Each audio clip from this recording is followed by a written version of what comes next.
At the end of the last session, Steve, we were talking a little about the way in which Isaiah encourages a continuous and, over time, a long interpretation of the original oracles of Isaiah.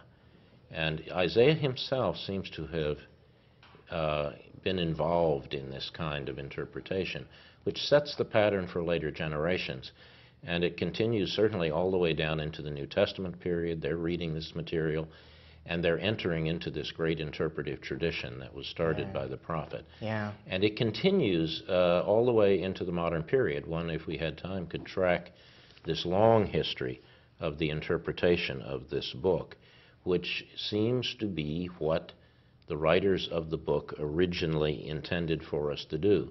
So the next section we're going to take up begins to talk about Assyria and the role of a foreign king in determining Israel's destiny. This is a really unusual idea because it turns out that God is personally involved in this kind of activity. So do you want to say a little more about that? Where does this idea of using the foreign king as an agent of some sort, where does all this come from in the Isaiah tradition? Well, I'm glad you mentioned this, Bob, because the means of God using all of these different instruments or agents in this book is absolutely fascinating, and there's quite a number. As we push through this series, we're going to see all sorts of figures and nations and individuals being used as the tool or instrument or agent of God, and to just try to understand what's going on is quite interesting, and to try to see ourselves in the role of some of these agents is interesting. Certainly, the community of the second Isaiah thought that it was well worth considering how this nation of Assyria, which was this militaristic, hubristic, violent superpower, could possibly be used by God in God's purposes. And just reading some of this material in chapters 10 through 12, it really becomes clear how arrogant and how full of themselves this nation of Assyria was. It's one of the things that 2nd Isaiah is very clear about, is that because God, in the view of Isaiah, is this lofty, transcendent being of otherness, any human pretensions to power and arrogance and hubris are just ridiculous. And because Assyria encapsulates that, they come in for judgment. So the question gets raised, well, how can God both use this power as an instrument but also judge it at the same time? It's really very, very interesting.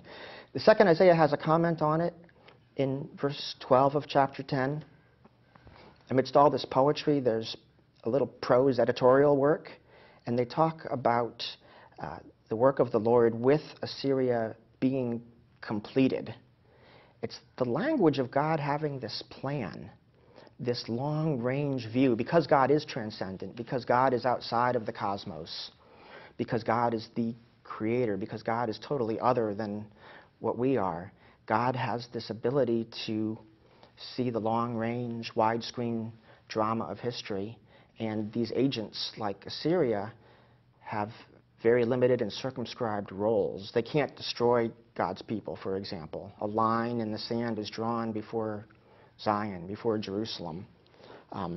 Verse 12 says, "It will be when the Lord has completed all God's work on Mount Zion, then Assyria's going to get their punishment." So one thing that emerges is, okay, the people of the Lord may go through some very rough times. The water can come up to the neck, but God has a plan, and that plan involves never letting them go under, never letting them go down.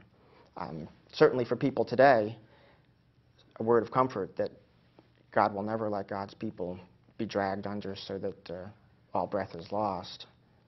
Yes, it is a word of comfort, but it raises another traditional theme of the second Isaiah, and that is the notion of the remnant.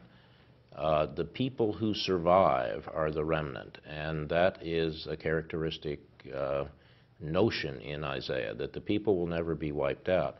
Ultimately, the idea of the remnant seems to go back to the idea of the promise to Jerusalem that it will never be destroyed.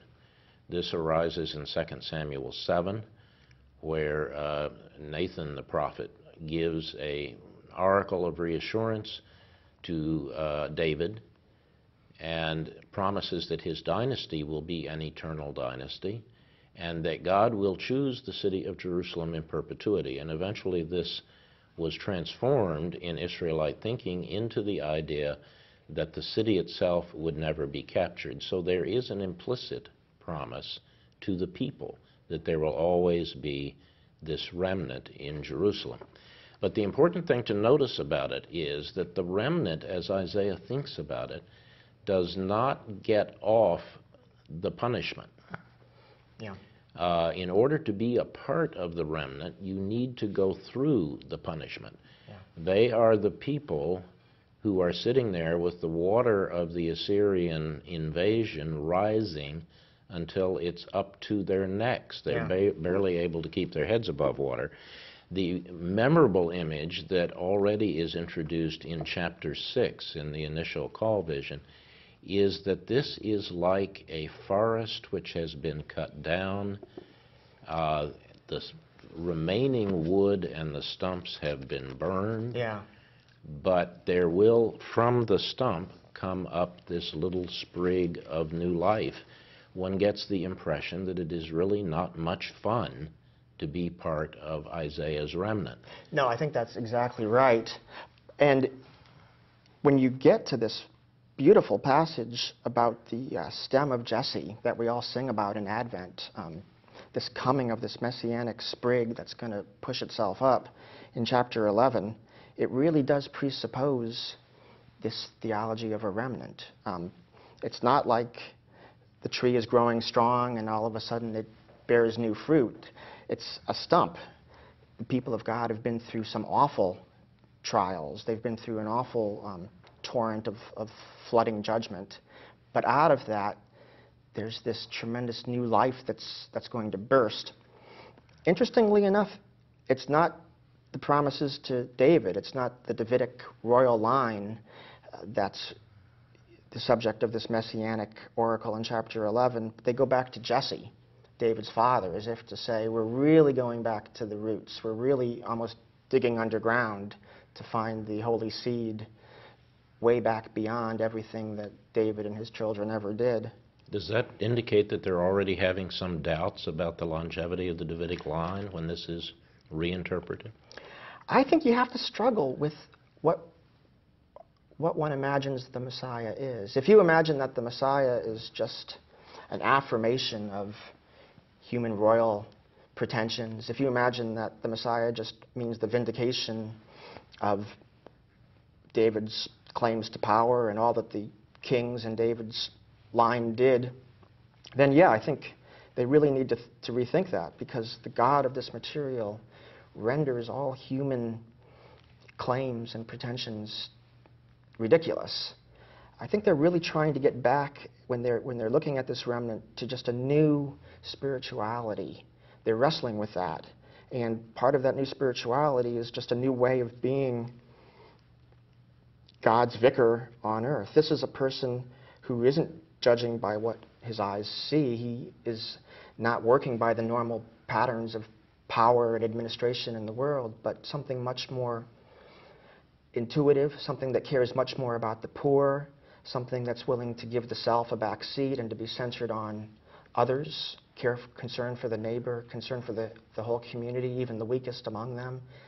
In some ways, it is a critique of traditional royalty, traditional messianic thought. I think it's a new vision of what it would mean to have a Messiah and what it would mean to have a remnant organized around this Messiah. So ultimately we can look forward in the rest of the book probably to ideas about how that transformation is going to take place and what the new Messiah, the new royal personage is going to be. Yeah, I think we should all keep our eyes open for exactly that.